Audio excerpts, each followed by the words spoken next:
Hello everyone, welcome back to our YouTube channel. Last పార్ట్లో ద్రౌపది మీరెవరూ జూద సభలోకి వెళ్ళకండి, అక్కడ నా భర్త తన ధర్మాన్ని నిర్వహిస్తున్నాడని చెప్పి బాధపడుతుంది. ఆ తర్వాత ఏం జరిగిందో ఇప్పుడు తెలుసుకుందాం.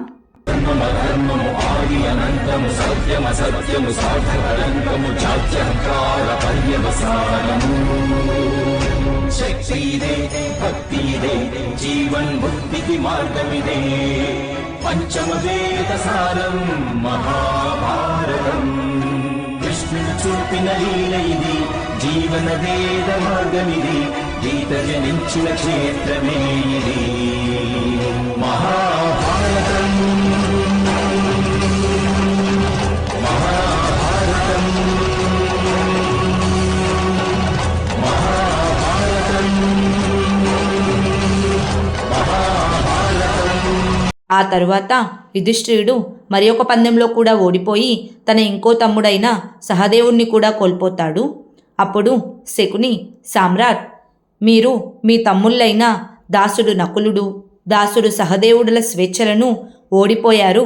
మేనల్లుడా, మరి ఇప్పుడెవరిని పందెంగా పెడుతున్నావు అని అంటాడు.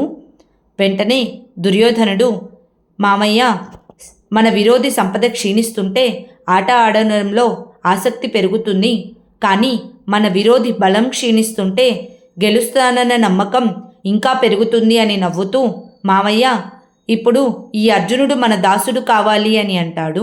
దుర్యోధనుడి మాటలు విన్న భీముడు, అర్జునుడితో సరిసమానం కాగల అంతటి వీరుడెవరున్నారు దుర్యోధన నీ పక్షాన అని అడుగుతాడు. వెంటనే దుర్యోధనుడు, నా ఆప్తమిత్రుడు అంగరాజు కర్ణుడు అని అంటాడు.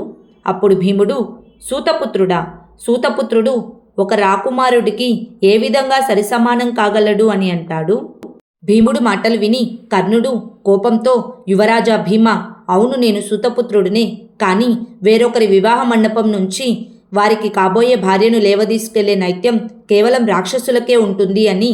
మిత్రమా దుర్యోధన, ఇలాంటి దురాచారి ముందు నన్ను పణంగా పెట్టాలనుకుంటున్నారా మీరు అని అడుగుతాడు. దానికి దుర్యోధనుడు, లేదు మిత్రమా, వీనిని నీకు దాసుడిగా చేయాలనుకుంటున్నాను. మిత్రమా కర్ణ, నిన్ను జూదంలో పణంగా పెట్టడానికి నాకు అనుమతినిస్తావా అని అడుగుతాడు.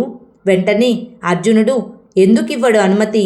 అంగరాజు కర్ణుడు ఇదివరకే తన ఆత్మను అమ్ముకున్నవాడు కదా అని కోపంతో యుధిష్ఠిరుడి దగ్గరికి వెళ్ళి, సామ్రాట్ యుధిష్ఠిరుని తరపున నేను పందెంలో నిలబడుతున్నాను అని చెప్తాడు. జూదక్రీడలో తన కొడుకుని పందెంగా పెట్టారని తెలుసుకున్న కర్ణుడి తండ్రి వృషాలి దగ్గరికి వెళ్ళి, వృషాలి, ఈరోజు జూదక్రీడలో యువరాజు దుర్యోధనుడు నీ భర్తను పందెంగా పెట్టాడు. ఈరోజు వరకు వాడు అధర్మంలో భాగం పంచుకున్నాడు, కానీ ఈరోజు ఆ అధర్మానికి సాధనమైనాడు. కర్ణుడు నా కొడుకుగా పుట్టినందుకు ఈరోజు నేను సిగ్గుపడుతున్నానని చెప్పి బాధపడతాడు. సుసేనుడి మాటలు విన్న వృషాలి, జూద సభలో మనిషిని సంపద మాదిరిగా పందెంలో పెడుతున్నారా మామగారు అని అడుగుతుంది. అప్పుడు సుసేనుడు, అవును తల్లి, రాజభవనంలో యువరాజు సారథి ద్వారా నాకు ఈ విషయం తెలిసింది. యువరాజు దుర్యోధనుడు పాండుపుత్రుల 5గురిని దాసులుగా మార్చాలనుకుంటున్నాడట. అంతేకాకుండా నిర్దోషి అయిన ద్రౌపదిని దాసిగా మార్చి ఆమెకు పరాభవం కలిగించాలనుకుంటున్నాడట అని అంటాడు. సుసేనుడి మాటలు విని వృషాలి ఏమీ మాట్లాడకుండా అలాగే నుంచుండిపోతుంది. ఆ తరువాత యుధిష్ఠిరుడు మరి ఒక పందెంలో ఓడిపోయి అర్జునుడిని కూడా కోల్పోతాడు. అప్పుడు దుర్యోధనుడు కర్ణుడి దగ్గరికి వెళ్ళి, మిత్రమా కర్ణ, నేను నీకు బహుమతిగా ఒక దాసుణ్ణి ఇస్తున్నాను, అర్జునుణ్ణి అని చెప్పి, అర్జున, నీ దగ్గర ధనస్సు ఉంది కదా, దాని పేరేమిటి అనగా, వెంటనే దుశ్శాసనుడు, గాంధీవం అన్నయ్య, అగ్నిదేవుడు ఏ మాయతో ఖండవనాన్ని భక్షించాడో ఆ మాయతో సృష్టించినదే ఈ ధనస్సు అని అంటాడు. అప్పుడు దుర్యోధనుడు, ఆ గాంధీవాన్ని కర్ణుడికి ఇచ్చేసేయి అర్జున, ఎందుకంటే అగ్నిదేవుడి వరప్రసాదం దాసుడి చేతిలో ప్రకాశించదు కదా, వెళ్ళు, నీ ధనస్సును తీసుకొచ్చి కర్ణుడికి ఇచ్చేసేయి అని ఆజ్ఞాపిస్తాడు. అప్పుడు అర్జునుడు బాధపడుతూ తన గాంధీవాన్ని తీసుకొని కర్ణుడి దగ్గరికి వెళ్ళి, తీసుకోండి అంగరాజా, మీరు నన్ను ఆదేశిస్తే నేను స్వర్గంలో ఉన్న ప్రతి దేవతను నిర్బంధించి మీకు ఇటువంటి ధనస్సులను ఇప్పిస్తూనే ఉంటాను అని అంటాడు.